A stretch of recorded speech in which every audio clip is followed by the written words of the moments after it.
এজন্য ইসলাম বলে there is no difference between black and white, between upper and lower, between the richer section of the society and poorer section of the society.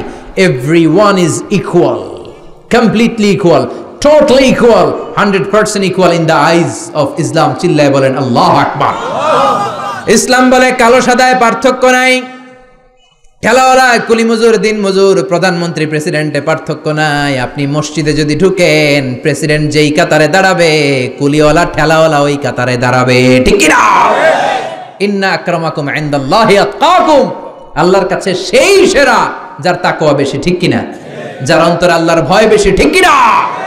সে আল্লাহ বললেন গোলাম লা ইয়াসখার কওমুন মিন কওম, খবরদার আমার কোন বান্দার চেহারা নিয়ে কুৎসা রটনা করবা না।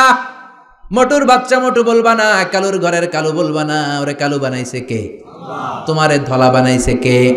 ওয়াল্লাযী ইউসাউইরুকুম ফিল আরহামি কাইফা ইয়াশা লা ইলাহা ইল্লা হুয়াল আজিজুল হাকীম। তিনি এমন আল্লাহ, তুমি যখন তোমার মায়ের পেটের ভেতরে ছিলা তখন তোমার চেহারার স্ট্রাকচার দিয়েছিল কে?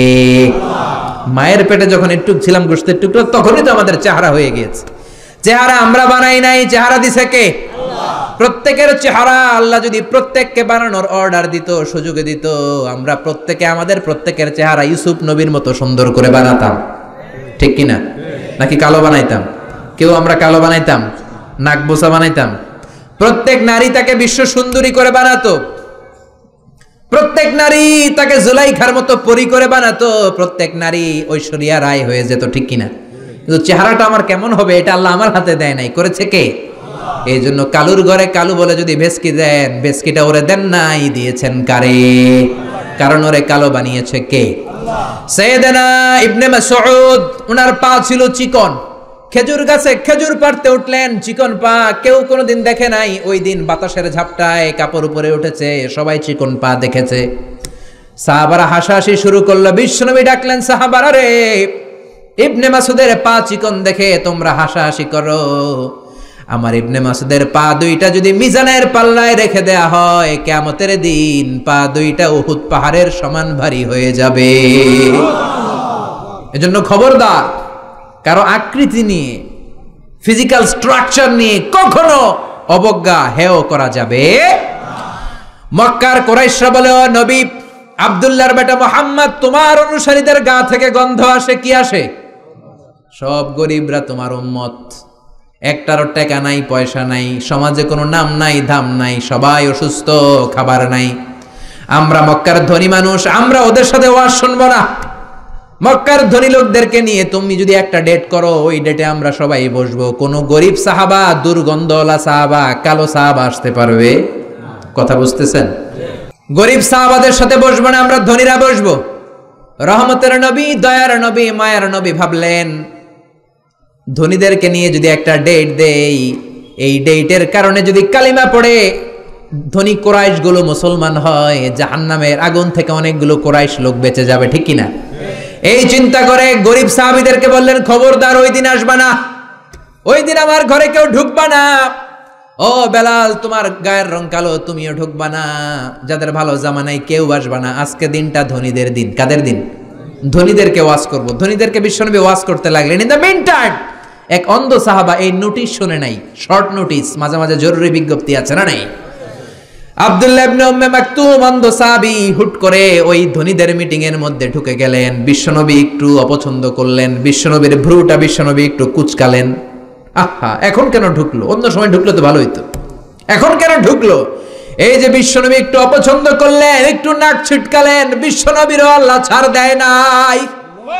বিশ্বনবীরে ধমক দিয়ে, বিশ্বনবীকে সাবধান করে দিয়ে ওই সাহাবীর সম্মানে রব্বুল আলামিন একটা সূরা নাজিল করলেন। আল্লাহ বললেন, আবাসা ওয়া তাওয়াল্লা আন জাআহুল আ'মা ওয়া মা ইউদরিকা লাআল্লাহু ইয়াযাক্কা। আল্লাহু আকবার। ও নবী, আপনি অপছন্দ করলেন কেন? নাক ছিটকালেন কেন? কপালের চামড়া ভাঁজ করলেন কেন? কপালের চামড়া আমরা বিরক্ত হলে ভাঁজ করি, ঠিক কিনা? বিরক্ত হলেন কেন? যাদেরকে নিয়ে মিটিং করেন হয়তো একটাও কালিমা পড়বে না, আর যে অন্ধ সাহাবীর কারণে আপনি ভ্রু কুচকালেন, বিরক্তির ছাপ প্রকাশ করলেন, হয়তো ওই সাহাবীর বদৌলতে কালিমার পতাকা পতপত করে উড়ে চলবে, ঠিক কি না? এজন্য খবরদার, মুখ সামলাতে হবে, যেমন মন চায় তেমন বলা যাবে। বিশ্বনবীর এক বিবি ছিল সফিয়া, মোটা। কি ছিল? কথা কয় না, কি ছিল? মা এসে একদিন টিটকারি মারলেন, ঠাট্টা করে বললেন, আপনার মুটকি বউ সফিয়া। মুটকি বউ মানে মুটি। বিশ্বনবী বললেন, আয়েশা কি বললা এটা, তুমি কি বললা?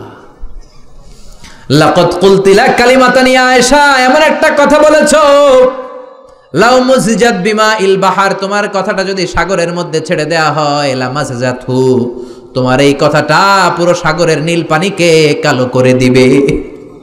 এজন্য খবরদার, ইন্নাল আবদা লা ইয়াতাকাল্লামু বিল কালিমা মা ইয়াতাবায়ানু ফিহা, আমরা অনেক সময় হুট করে এমন কথা বলে ফেলি, ওই কথাটাই আমারে জাহান্নামে ঢুকাতে পারে। চিল্লায় বলে ঠিক কি না? এতে তিনটা কথা বললেন। এক বললেন, খবরদার কাউরে তুচ্ছ করো না। দুই বললেন, ওয়ালা তালমিজু আনফুসাকুম, নিজেদের বদনাম করো না, দোষ খোঁজো না। একদল আছে সবার পিছনে খালি দোষ খোঁজে, আছে না নাই? ওর এই দোষ, ওর এই সমস্যা, ওর তোর কি সমস্যা? তোর সমস্যা কি ওইটা বল। ওর এই ঝামেলা, ওর এইটা, তোমার কোনটা? খবরদার, ওয়ালা তালমিজু আনফুসাকুম ওয়াইলুল লিকুল্লি হুমাযাতিল লুমাযা, লুমাযা থেকে ওয়ালা তালমিজু, অন্যের দোষ খোঁজো না। ডোন্ট ডিফেম আদার, অন্যের দোষ খোঁজো না। সবচেয়ে খারাপ হলো সমালোচনা। যারা আছেন সবাই চিল্লায় বলেন, সবচেয়ে খারাপ কি? তারপরে ভালো হলো আলোচনা। ভালো কি? সবচেয়ে ভালো হলো আত্মসমালোচনা। সবচেয়ে ভালো কি? জোরে বলেন, সবচেয়ে ভালো। নিজের সমালোচনা করবেন, অন্যের দোষ ধরবেন না। ও মিয়া, স্রষ্টার দেয়া সবচেয়ে বড় নেয়ামত আপনার জীবনের সময়। আপনার এই দামি সময় অন্যের পিছনে খরচ করবেন না। কার কি সমস্যা, ওইদিকে সময় ব্যয় করে আপনার কি লাভ? আপনি আপনার ক্যারিয়ার গড়েন, আপনি আপনার জীবন সুন্দর করেন, আপনি আপনার আখিরাতটাকে জান্নাতি করবেন, ঠিক কি না? 3 নম্বর আল্লাহ বললেন, ওয়ালা তানাবাজু বিল আলকাব, মন্দ নামে ডেকো না। যার যেই নাম ওই নামে ডাকতে হবে। খারাপ নামে ডাকা হলো কবিরা গুনাহ। যার যেই নাম ওই নামে ডাকবেন, নাম চেঞ্জ করা যাবে না। করবেন কোনদিন? করবেন? কি সুন্দর বাবা মা নাম রেখেছে, প্রথম খলিফার নামে নাম আবু বাকার, ওরে বাংলাদেশে ডাকে বক্কইরা। কি ডাকে? নাম পাশাকোটে ডাকে না মনে হয়, ডাকে বক্কইরা। আহা, কপাল পোড়া। আব্দুল কুদ্দুস, কত সুন্দর নাম, মা বাবা রেখেছে, ওরে ডাকে কুদ্দুচ্চা। আছে না নাই? ইসলামের প্রথম জিহাদের ময়দানে যিনি তীর মেরেছেন, সাহাবীর নাম জানেন? জানেন? কেউ জানেন না? আউয়ালু রামিন ফিল ইসলাম, প্রথমে তীর মেরেছে সাদ বিন আবি ওয়াক্কাস। বাবা মা নাম রেখেছে, ওর নামে নাম সাদ বিন আবি ওয়াক্কাস, হেতেরে ডাকে আক্কাইচা। আছে না নাই? খবরদার, কবিরা গুনাহ। যার যেটা নাম সেটা ডাকবেন। আমার নাম মিজান, যদি ডাকেন মিজাইন না, আমার ভাল লাগবে? বদদুয়া দিয়ে দিব আমি, একেবারে জ্বললা যাবেন, ঠিক কি না? খবরদার, সবার নামটা সবার কাছে প্রিয়। আমার কাছে আমার মিজান নামটা খুব যত্নের, খুব প্রিয়, দাড়িপাল্লা, যত্নের, খুব প্রিয় আমার নামটা। আমি চাই সবাই আমার নামটা সুন্দর করে বলুক। ঠিক তেমনি আপনি, আপনার নাম কাউসার, আপনার নাম আব্দুল্লাহ। আমার কাছে মনে হতে পারে আর কাউসার তো হাজার হাজার আছে, কিন্তু আপনার কাছে কাউসার নামটা খুব প্রিয়, আপনার কাছে আব্দুল্লাহ নামটা খুব। প্রত্যেকের কাছে প্রত্যেকের নামটা প্রিয়, প্রত্যেকের কাছে প্রত্যেকের নামটা বড় যত্নের, বড় আদরের। এই জন্য নাম যখন ডাকবেন তার সুন্দর নাম ধরে ডাকতে বলেছে কে? আল্লাহ বললেন, ওয়ালা তানাবাজু বিল আলকাব, মন্দ উপনামে ডেকো না।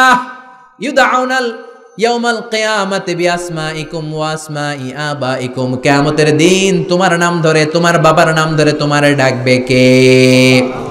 12 নম্বর আয়াতেও রব্বুল আলামিন 3টা বদ গুণের কথা বললেন। এগুলো থেকে বাঁচার দরকার আছে না নাই? বাঁচতে রাজি আছেন? আল্লাহ বললেন, ইজতানিবু কাসীরাম মিনাজ যান, ও মুমিনেরা মন্দ ধারণা থেকে বেঁচে থাকো। নেগেটিভ মাইন্ড নিয়ে চলাফেরা করা যাবে, মন্দ ধারণা করা যাবে। আমাদের সমাজে এটা একটা মহামারী। আমরা শুধু ধারণা করি, আন্দাজ করি, আমরা হলাম আন্দাজ আলী। কি আলী? আন্দাজ করবেন না, অনুমান নির্ভর কথা বলবেন না, নিশ্চিত হবেন। এটা বড় রোগ। কিছু হইলেই ধারণা করে। আল্লাহ বললেন ইন্না বা'দায-যান্নি ইসমুন, কিছু কিছু ধারণা আছে পাপ, অধিকাংশ ধারণাই মিথ্যা প্রমাণিত হয়ে থাকে। ঠিক কি না?